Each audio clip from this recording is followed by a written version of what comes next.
Halo kawan-kawan Lawyer on the Street. Ketemu lagi bersama saya Yudi Aturan Sikumbang dalam channel YouTube saya Lawyer on the Street. Dalam episode kali ini saya ingin membahas mengenai hukum mengcover lagu orang lain. Karena hari ini banyak fenomena di mana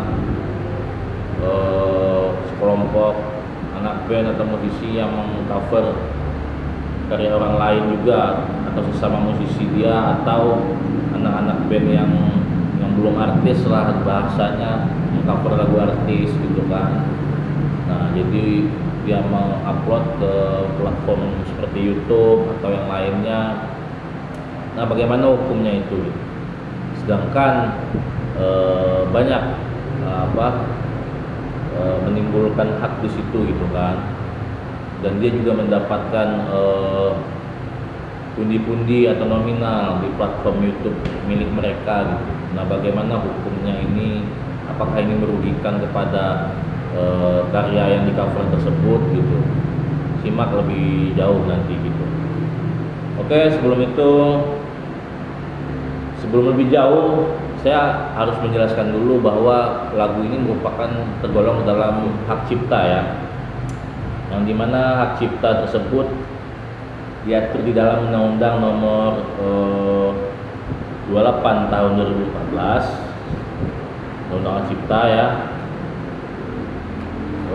Dan Undang-Undang Hak Cipta tentang lagu ini merupakan hak eksklusif pencipta yang timbul secara otomatis berdasarkan prinsip deklaratif setelah suatu lagu dapat didengar. Jadi ketika lagu tersebut sudah mendapatkan konotasi nada, sudah dapat didengar oleh orang banyak, dia otomatis menimbulkan hak penciptanya. Tapi ya harus didaftarkan juga nantinya gitu. Tapi itu secara administratif saja gitu. Karena ini masih bisa diperjuangkan ya, punya lagu kita atau hak cipta kita gitu, atau sebagai pencipta itu. Apakah pertanyaannya begini, apakah undang-undang hak cipta mengatur tentang hukum atau sanksi bagi orang yang mengcover lagu orang lain? Nah, secara eksplisit di dalam undang-undang ini tidak dijelaskan secara detail ya. Tidak ada saya menemukan bahwa mengenai bab atau pasal yang mengatur tentang itu. Namun perlu diketahui, ketika lagu atau karya orang lain ini sudah dapat didengar ya kan, tadi sudah diciptakan lah bahasanya, itu mempunyai dua hak di sana, yaitu hak moral dan hak ekonomi. Ya, jadi hak moral tersebut diatur dalam pasal 5 ayat 1 yang merupakan melekat secara pribadi sang pencipta. Nah, begitu. Sedangkan hak ekonomi diatur di dalam pasal 8 Undang-Undang Hak Cipta tadi, nomor 28 tahun 2014. Pasal 9. Pasal 9 maksud saya. Pasal 8 pasal 9 ayat 1 itu hak ekonomi pencipta diatur di sana. Nah, sebagai pencipta lagu tertentu yang mana ada orang lain mengcover, secara etikanya tentulah harus kita minta izin kepada yang punya lagu, baru kita dapat mengcover lagu tersebut atau mengaransemen lagu tersebut. Namun dalam hal prakteknya banyak ketika sudah timbul persoalannya begini, ketika si A mengcover lagu si B dan si A tenar gitu dengan lagu coverannya.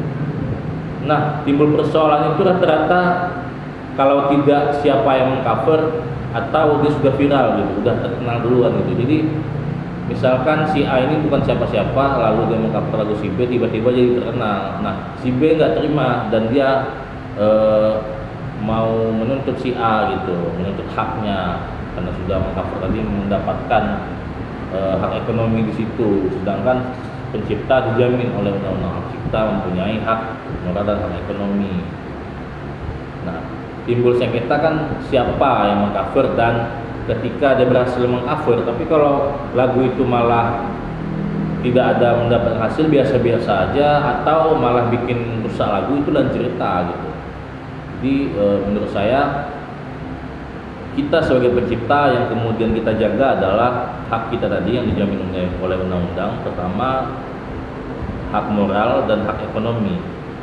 Nah, bagaimana jika juga misalkan pencipta sudah meninggal sementara kita mau mengcover lagu tersebut dan lagu tersebut sudah terlanjur viral dan mendapatkan pundi-pundi di sana yang mengcovernya tadi gitu. Bagaimana kita sebagai keluarga atau ahli waris dari sang pencipta untuk menuntut? Bisa saja lewat somasi nantinya mensomasi yang mengcover lagu tersebut, karena ketika pencipta sudah meninggal otomatis sudah mempunyai ahli waris. Nah, ahli waris itulah yang berhak untuk menuntut hak moral dan hak ekonomi tadi gitu.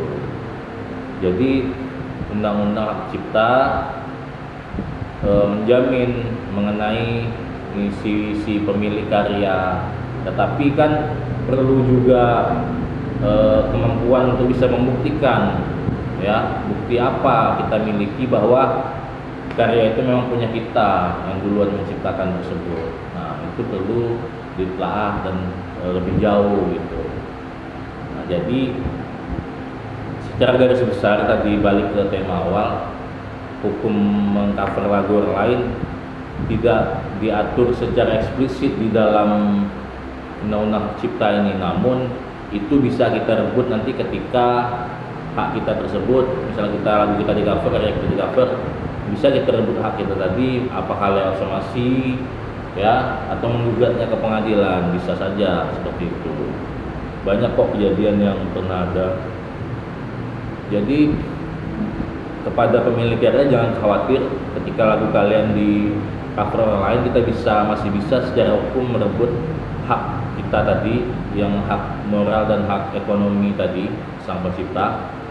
Jadi nggak perlu khawatir. Nah, perlu ketahui juga hak cipta pada lagu itu bukan hanya tok pada lagunya, liriknya saja. Kalau dia sudah menjadi lagu, ada nada, ada musik, tentu yang lain juga mendapatkan haknya. Misalkan pemain musiknya yang isi drumnya, isi gitar, isi bass, itu punya bagian masing-masing dalam hal ini gitu. Nah, karena lagu itu ada bagian musik juga, ada bagian lirik juga gitu. Nah, itu yang menyatukan ketika sudah bersatu nadanya dan liriknya, itulah menjadi lagu gitu. Nah, jadi yang pencipta tadi bukan tok di situ juga gitu. Maksudnya bukan tok hanya yang pembuat liriknya saja, pembuat musiknya pun dapat sesuai bagian porsi masing-masing. Jadi kita harus perlu pahami hak-hak kita di situ. Ketika kita bukan karya juga yang pembuat lagu, maksudnya katakanlah penyanyi itu solo, tapi kita membuat musiknya, yang merekamkan atau nge-track drumnya, nge-track gitarnya, kita punya hak loh di situ, karena itu musik kita yang memberikan gitu. Nah, musiknya, musikalitasnya tadi gitu. Jadi balik ke awal tadi, tidak ada diatur, tapi secara etika kita harus minta terlebih dahulu izin, ya. Jadi persoalan tadi harus izin juga. Tapi kalau belum dapat izin, ya nggak apa-apa, pakai izin ke labelnya atau ke publishernya atau gimana, langsung ke orangnya nggak masalah. Tapi kalau belum sempat, ya jalannya aja dulu. Timbul persoalan ketika ada yang merasa dirugikan. Jadi kalau nggak ada yang dirugikan, nggak ada masalah loh, ya kan? Ini juga hukum privat juga kan, nggak hukum pribadi gitu antara kita dan lain. Kita sanksi administratif pidananya itu memang ada, cuman ketika delik ini lebih ke delik aduan, karena timbul persoalan karena ada yang dirugikan, begitu. Beda halnya yang lain. Jadi seperti itu. Semoga kita juga sebagai musisi, anak band, bisa menghargai, ya, karya-karya orang lain dengan cara apakah itu beli karyanya, jika mengcover kita meminta izin, yaitu balik kepada etika kita masing-masing. Oke, sampai jumpa.